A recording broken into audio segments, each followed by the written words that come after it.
Okay, students, this here is a PowerPoint on what's called the Gilded Age during industrialization in America. Okay, so let's go ahead and get started. Okay, so the Gilded Age was, Mark Twain nicknamed this time period the Gilded Age because of open displays of wealth among the elite while the poor suffered. And it seemed like a cheap picture frame. Like, you know, when you go to Walmart and you buy a gold frame, it's not very expensive because it's not real gold. In the inside, it's like wood, something that's cheaper. So it seems like a cheap picture frame. Gold on the outside, but rotten on the inside. This was coined by Mark Twain. You may be familiar with some of his stories. So the Gilded Age, let's go ahead and put that in. A period in America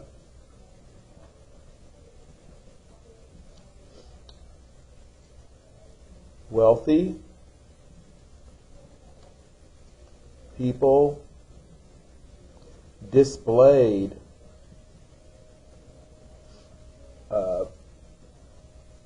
their wealth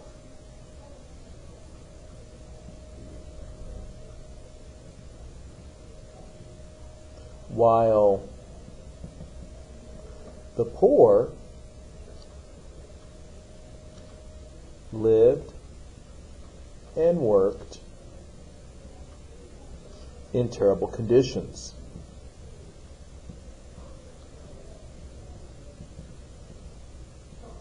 And the term Gilded Age was coined by Mark Twain. Okay, so let's continue.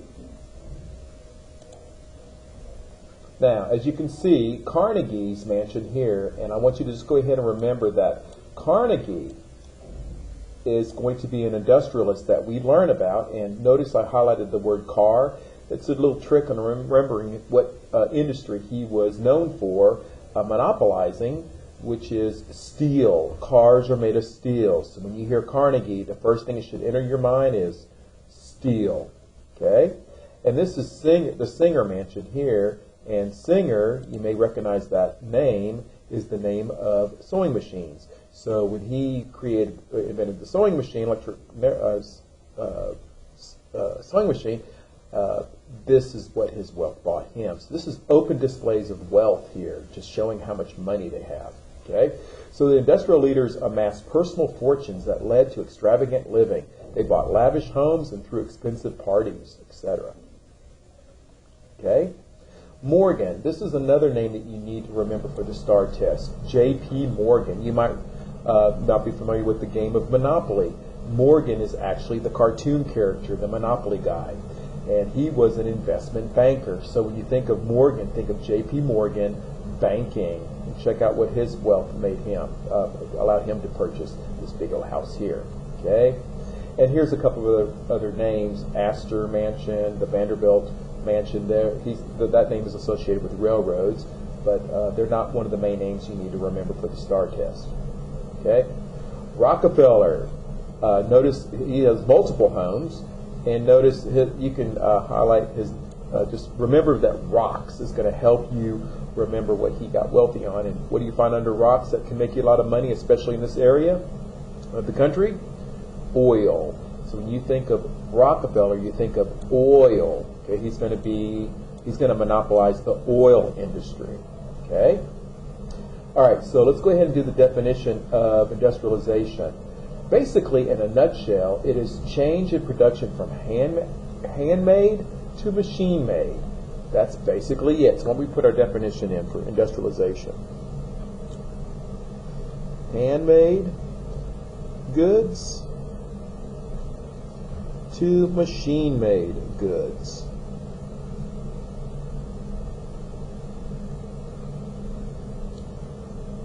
And you can say that also equals the price is lowered. So more people can afford machine-made things because making things by hand is expensive and time-consuming.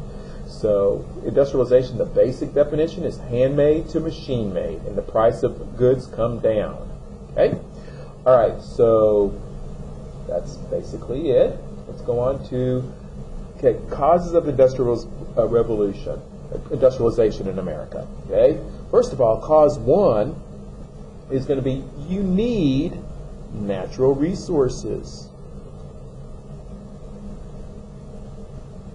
Okay? In order for industrialization to occur, you need raw materials, such as iron, lead, wood, and copper. Okay? You need power, which comes in the form of coal and oil. And you need capital. And capital is a fancy word for money. And of course, gold and silver work like money. Okay? So you need the financial capital, which is money, in order to start an industry as well. Okay? How does it help industrialization happen? Well, you got to think about that one. So in order for industrialization to happen, you need the raw materials to make stuff with. You need the fuel to operate the factories. Okay, so raw materials,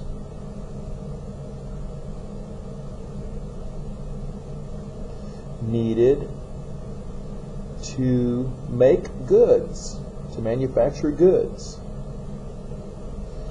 and fuel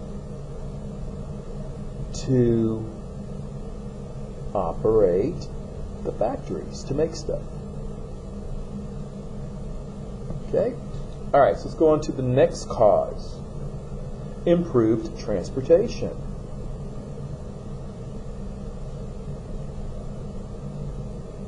And something we've already learned this year is the Transcontinental Railroad. So we're going to put that as an example. Transcontinental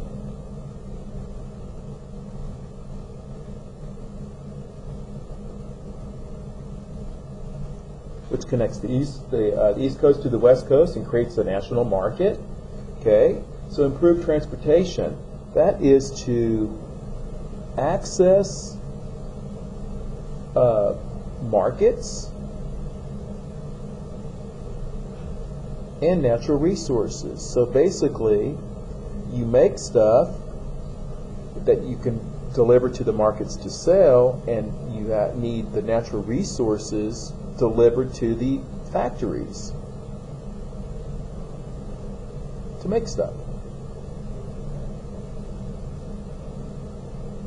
Okay? All right, number 3. Okay, here's an example of transcontinental railroads connecting the East Coast to the West Coast and creating markets. Okay, so you need a growing population during these times. Okay, so a growing population in the cities, because that's where the factories are going to be. Okay, so you need immigration. Okay, so immigration, so new immigrant workers.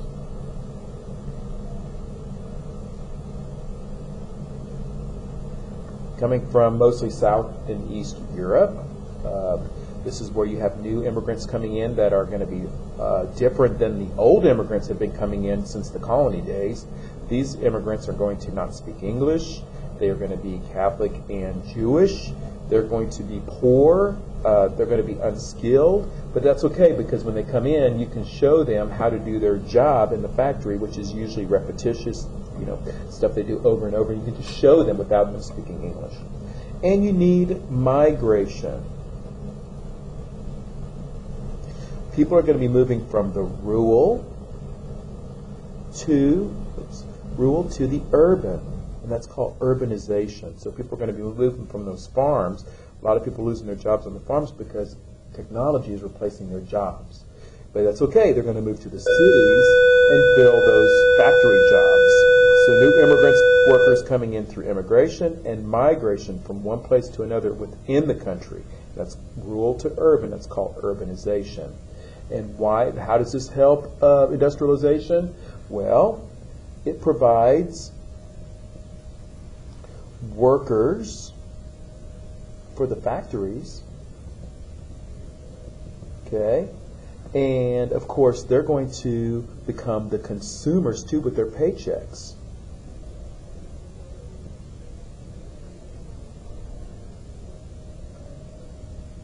Those factory paychecks. So they're actually serving two purposes: labor and consumers. All right, so let's go to Reed's cause number 4. Here, as you can see, there's a picture of men and women working in an assembly plant.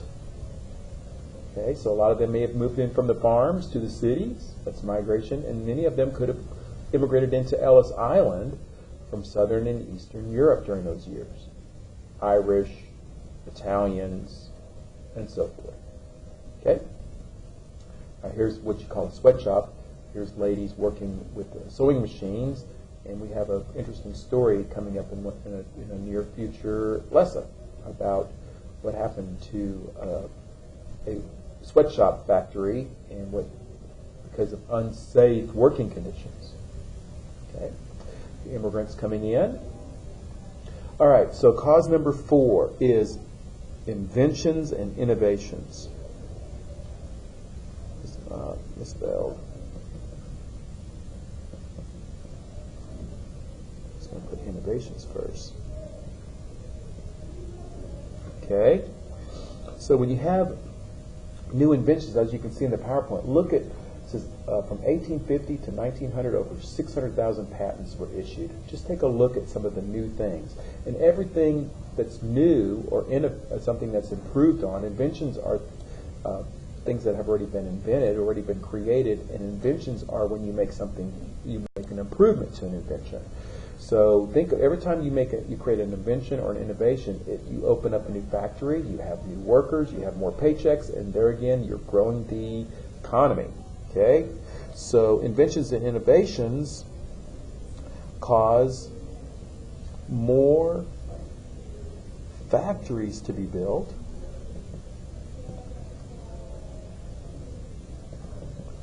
and more jobs and paychecks for people to be spending their money. Okay? All right. And the last cause we're going to put is government support.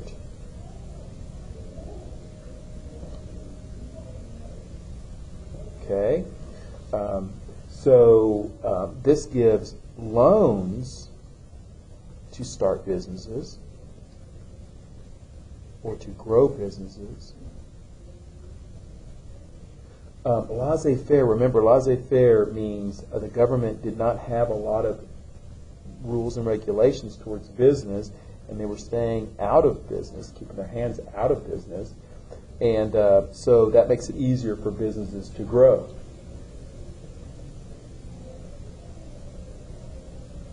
Okay, the more regulations you have, the harder it is to start a business. And there were,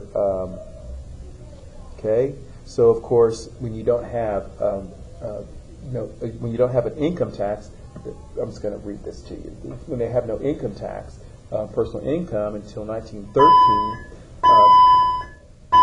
rich industrialists can take all their money and invest it in creating more business. Okay, and no environmental controls either is going to lead to pollution. Remember, it costs companies money to make sure that the air and water is clean. So with no environmental controls, they just were able to run business to make the most amount of money as possible. Okay, so that all falls under few regulations. Okay, and so no income tax. They can reinvest their money into the businesses. Okay, all right. So let's keep moving. As you can see, people bowing down to big business here, and these are monopolies, they're trusts, and it's showing how they dominate Congress and lawmaking. So they're comparing it to the Middle Ages, serfs, and then the landlords. Okay, so this is basically showing the gap between the rich and the poor, and there wasn't a middle class to speak of in these years. Okay, All right, so inventions. Okay, let's put the light bulb. And the name associated with it is Thomas Edison. Okay, he also invented the phonograph for listening to music, and he helped create motion pictures and so forth. So anyway, the light bulb. Now, having a light bulb, how would this help America industrialize? First of all, you'll be able to see your way back and forth from home to work, right? Thomas Edison's work with the electric lighting system led to many inventions, including the light bulb, generators, and underground conductors, which allowed city life to operate around the clock. So what does this do to produce for production in the factories? If you were thinking, wow, you can work all day long, yes, 24-hour production. And now you got the shift work. Before, when the sun went down, the factories would close. But now they have 24-hour production. And this is going to like double stuff being made, right? And remember, the more you have of something, what happens to the price? It goes down, and people can afford things. So those paychecks that people are working, they're able to buy stuff. So it creates that consumer cycle. Okay? All right. Okay, another invention is the Bessemer process. Okay, the Bessemer process, it mass produces steel.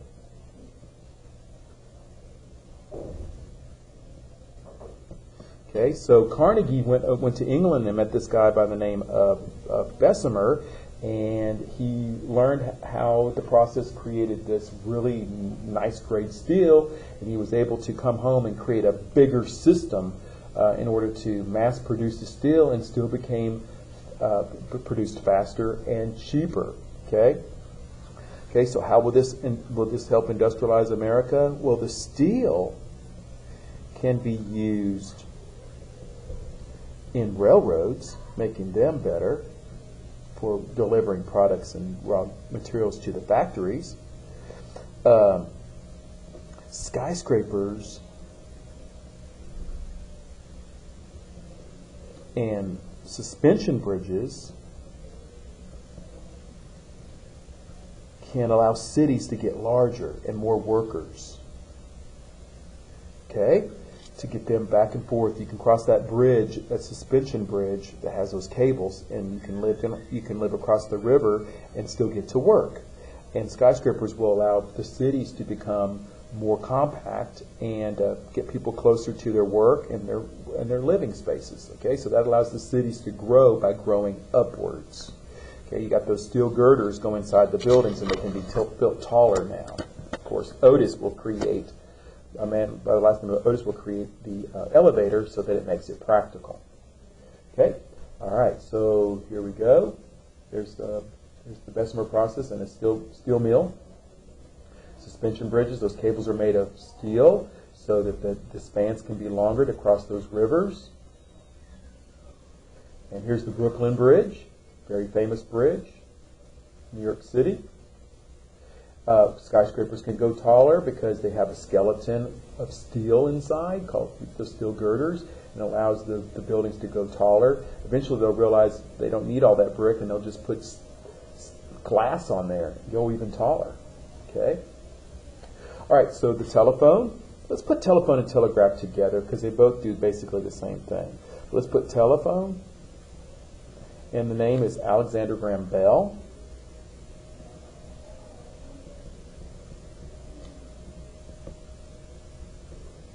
And then you got the telegraph, which is actually older.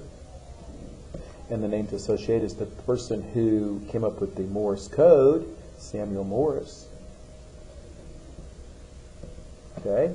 And so anyway, so Alexander Graham Bell's telephone successfully transmitted speech across electrical wires. Of course, telegraph is electrical as well. And it connected distant parts of the nation with news and personal communication. How is this going to help industrialization? Well, You can run a business from coast to coast.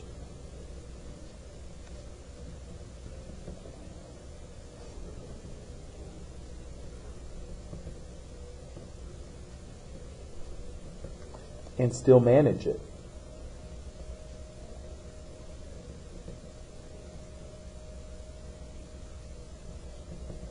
So it made long-distance communication, it made it much easier than even a telephone. Of course, you get to hear and talk to the person directly. A telegraph needs somebody that can interpret the Morse code and then send the message.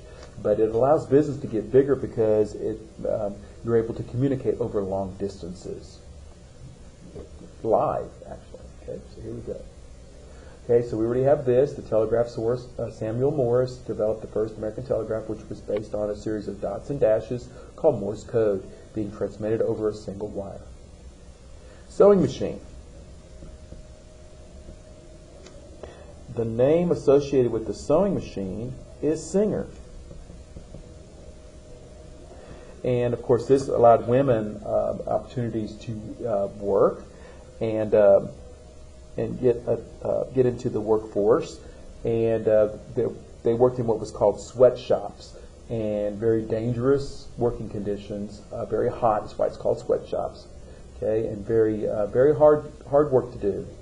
And so what does this do? This lowers the price of clothes, and more people can buy them, but it allowed opportunities for women workers.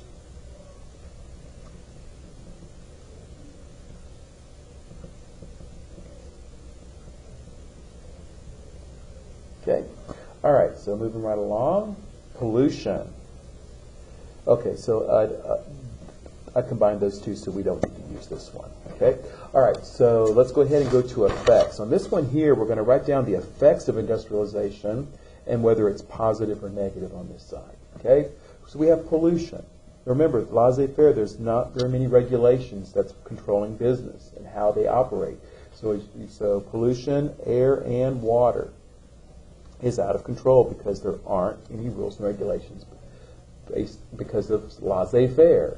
The government staying out of business, keep their hands out of business. Of course, the big business also has deep pockets, and they can pay for Congress to approve laws that's in their favor or avoid laws that's against them. So this is negative. Okay. Then we have some pictures here. And then we have unsafe working conditions.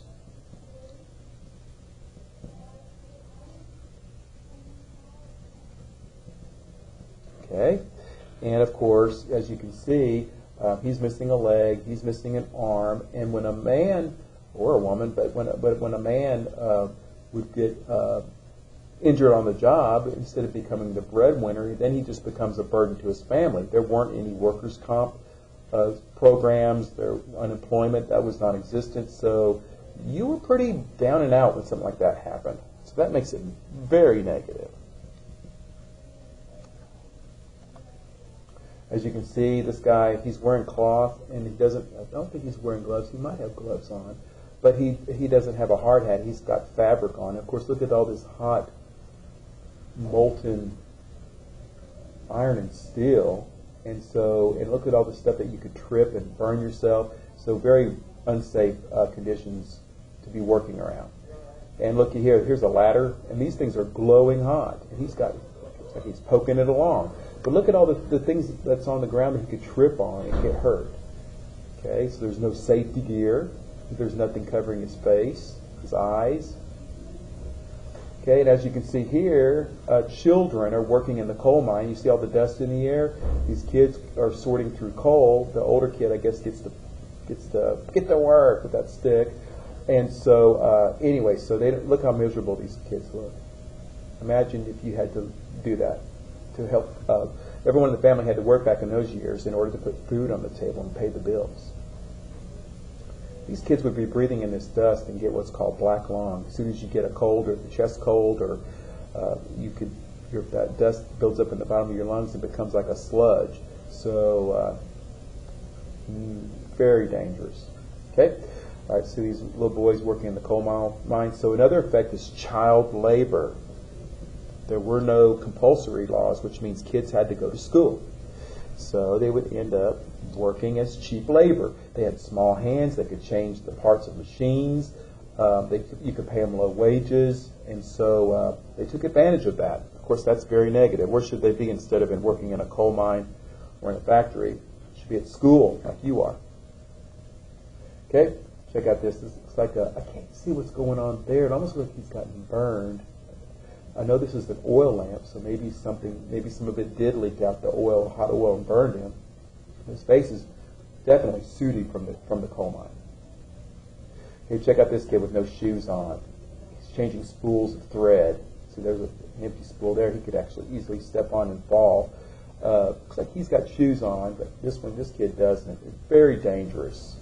These kids, how old do you think they are? I mean, they look like they're 8 years old to me. Okay, so check this little girl out working in I'm sure this is in Lowell, Massachusetts. There's famous textile factories there that girls had to work in. Okay, unequal distribution of wealth. Back in these years, there was a very almost non-existent middle class.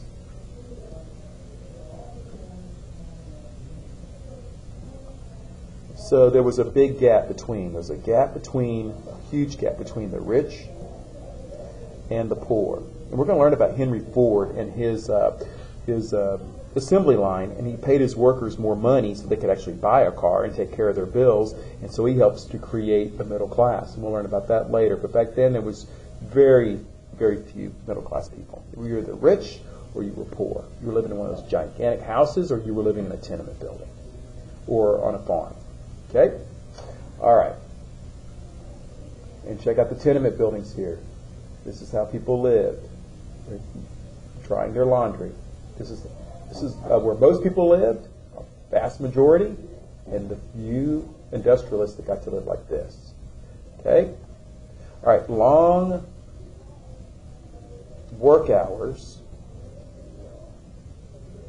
and low pay. Okay, of course, I'm sorry, I should have put this as negative. I should have put that on the other side. So negative. Okay, so of course, long work hours and low pay. If you complained, your boss would just replace you with new immigrants coming in, or people migrating from the countryside to the city, called urbanization. So you really didn't have a say-so. Remember, we learned about we've already previewed the Haymarket riots in Chicago, which was fighting for an 8-hour workday. So negative. You should see a pattern here. There's a lot of negatives, and we're going to need some help here. And that's going to be coming up in our future lessons. And political corruption. Now, of course, the big business industrialists, they had deep pockets, and so they could buy Congress and control the lawmaking with all their money. Some of these guys had more money than countries. So if they're controlling the rules, that's going to make it very hard to do something about the problem. So this is very negative. We'll talk about that also. So the politicians are being bribed by these industrialists to make laws that's in their favor. See here, you've got steel industry. What does it say? Copper trust. Trust is a word for a monopoly. We'll talk about monopolies and trust later. But all these big industrialists. Why do you think they're big like that? Oh, check out the collar. See, they're really big money bags. So they're sitting behind Congress, which this infers, notice him looking back, this insinuates that these guys are buying them and controlling things. They're sitting in the back to make sure that they're passing laws that favor them. Okay, we'll learn about that later. So these are monopolies and trusts that are controlling lawmaking in Congress, the legislative branch. Okay? All right, so that's the end of this presentation, and we are done with the Gilded Age lesson. Thank you for watching.